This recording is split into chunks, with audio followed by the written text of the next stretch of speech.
warahmatullahi wabarakatuh. Waalaikumsalam warahmatullahi wabarakatuh.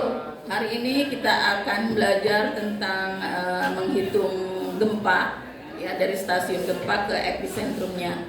Sebelumnya, gempa itu ada 3 macam, ada gempa vulkanik, ada gempa tektonik, dan ada gempa runtuhan.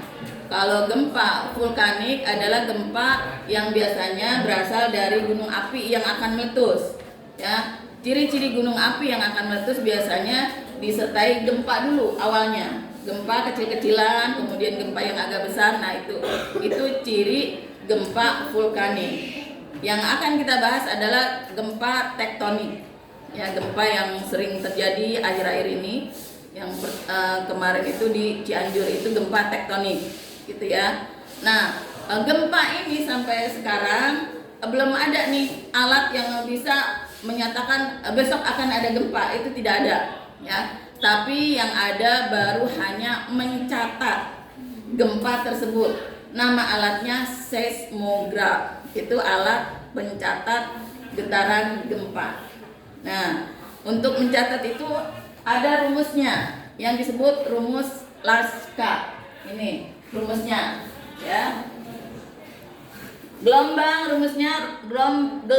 sekunder dikurangi gelombang primer dikurangi 1 menit dikali 1000.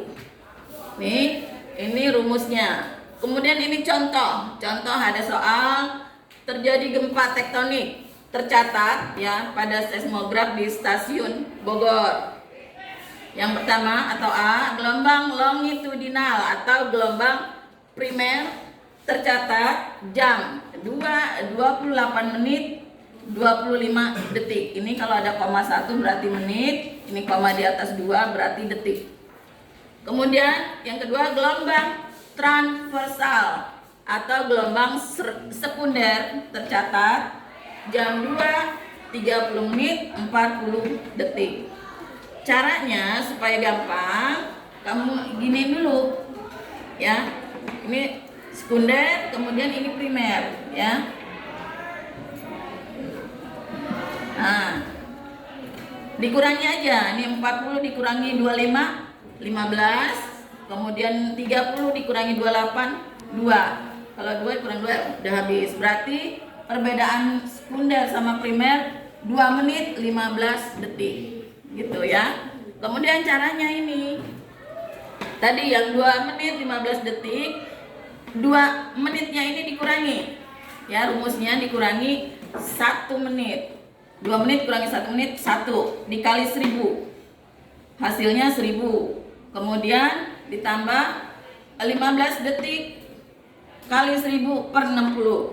60 ini dari mana? Karena 1 menit sama dengan 60 detik, gitu, ya. 1 menit sama dengan 60 detik. Jadi 15 dikali 1000 dibagi 60, hasilnya 250. Nah, ini hasilnya. Jarak dari stasiun gempa di Bogor ke epicentrum sama dengan 1250 km. Itu jaraknya.